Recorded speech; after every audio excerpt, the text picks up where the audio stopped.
जिसकी मृत्यु हो चुकी है। उसके हाथ के अंदर एक गोली मिली थी, यानी कि किसी ने उसे गोली मारी है। और अब थॉमस यहाँ पर खुश है क्योंकि उसकी बेटी ने जन्म लिया है। तभी डॉक्टर उसके पास आता है और बताता है कि डिलीवरी में बहुत सारी कॉम्प्लिकेशंस थी, जिस वजह से उन्होंने उसकी बेटी को तो बचा लिया, पर उसकी पत्नी की मृत्यु हो चुकी है।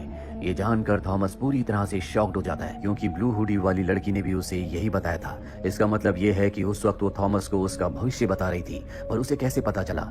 थॉमस के दिमाग में सवाल रह जाता है। कई साल बीत जाते हैं और आज तक थॉमस को उसके सवाल का जवाब नहीं मिला। और ये साल होता है सन 1997, जब थॉमस की बेटी पूरे 9 साल की हो चुकी है और आज ही के दिन उसकी पत्नी की मृत्यु हुई थी।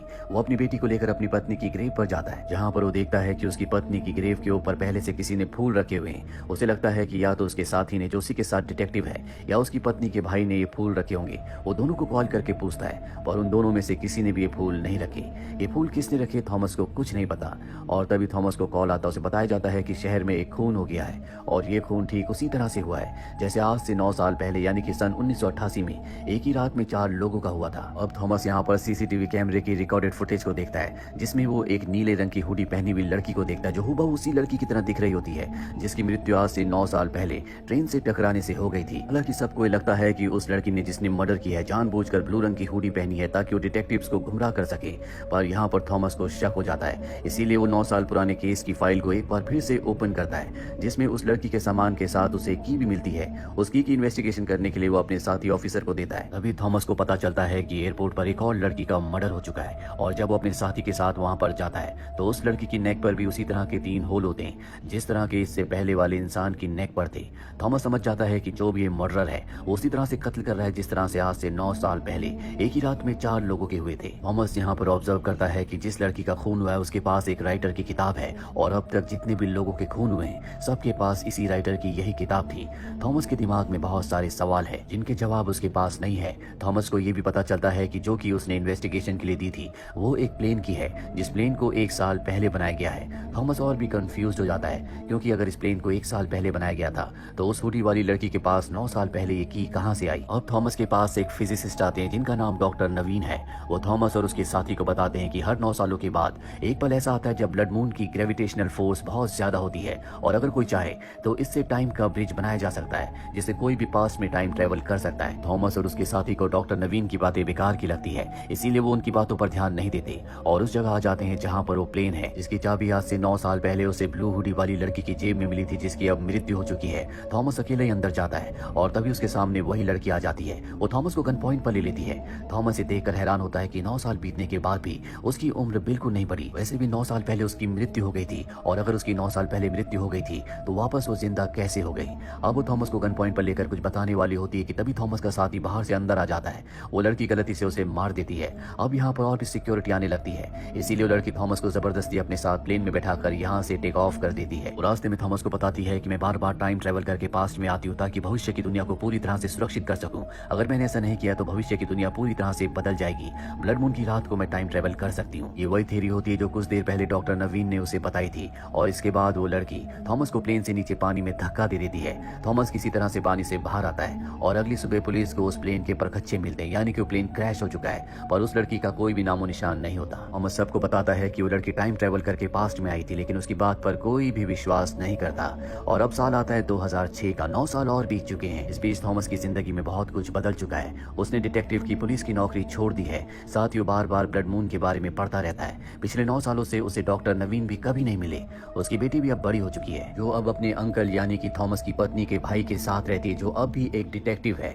थॉमस को यहाँ पता चलता है कि 1988 में एक और कत्ल हुआ था जिसे रजिस्टर नहीं किया गया। उस आदमी का नाम हैरोल्ड है और वो उसकी ग्रेव पर जाता है, और जब वो हैरोल्ड की ग्रेव को खोदकर उसके स्केलेटन के पीछे चेक करता है तो उसमें भी 3 छेद होते हैं, जिससे वो समझ जाता है कि इसे भी उसी कातिल ने, यानी कि उसी ब्लू हुडी वाली लड़की ने मारा है। थॉमस अब हैरोल्ड के घर जाता है, जहाँ पर वो उसकी पत्नी से मिलता है। उसकी पत्नी बताती है कि हैरोल्ड मरने से पहले एक एक्टिविस्ट ग्रुप चलाता था और उसने एक किताब भी लिखी थी। यहाँ पर हैरोल्ड के पेपर से उसे पता चलता है कि हैरोल्ड का उन सब लोगों से संबंध था जिनकी मृत्यु सन 1988 और 1997 में हुई थी। साथ ही हैरोल्ड की एक्स वाइफ अब भी जिंदा है, जो उस एक्टिविस्ट ग्रुप को अब भी चलाती है।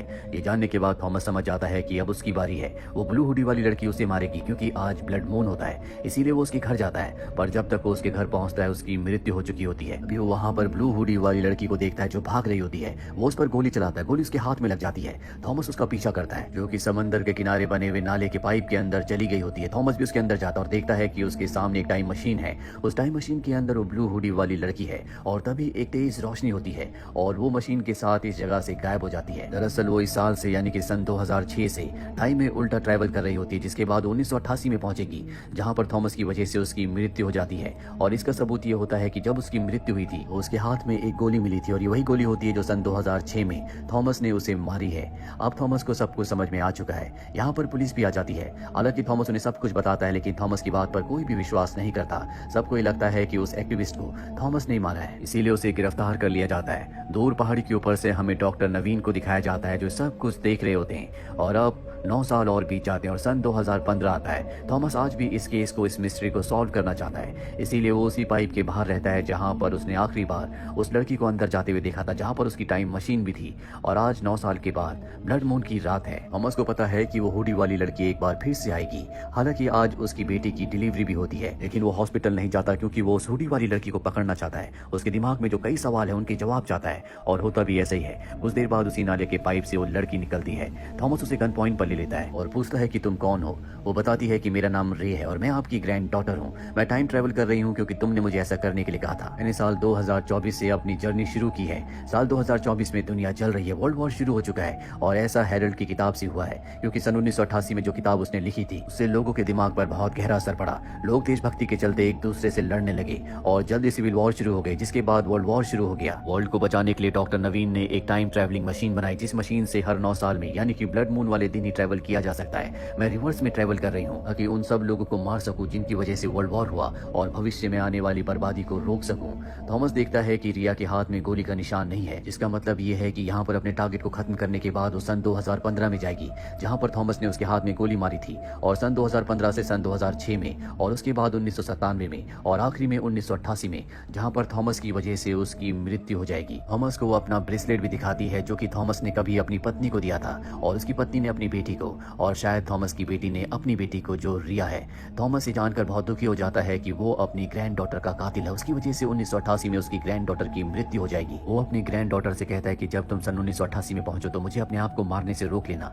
उसकी ग्रैंड डॉटर कहती है कि इससे कोई फायदा नहीं है, ये वन वे ट्रिप है। मैं एक बार पास्ट में आने के बाद कभी भविष्य में नहीं जा सकती। यहाँ इस वक्त में अपना काम खत्म करने के बाद मैं पास्ट में पीछे पीछे 9 साल ट्रेवल करूंगी और सबको खत्म करते करते 1988 में हेरल्ड को मार दूंगी ताकि वो किताब ना लिख पाए और वर्ल्ड वॉर कभी हो ही ना। थॉमस से पूरी सच्चाई जानने के बाद बहुत ज्यादा दुखी हो जाता है। उसकी ग्रैंड डॉटर कहती है कि आप हॉस्पिटल जाओ, आज मेरा जन्म होगा, और वो खुद यहाँ से निकल जाती है।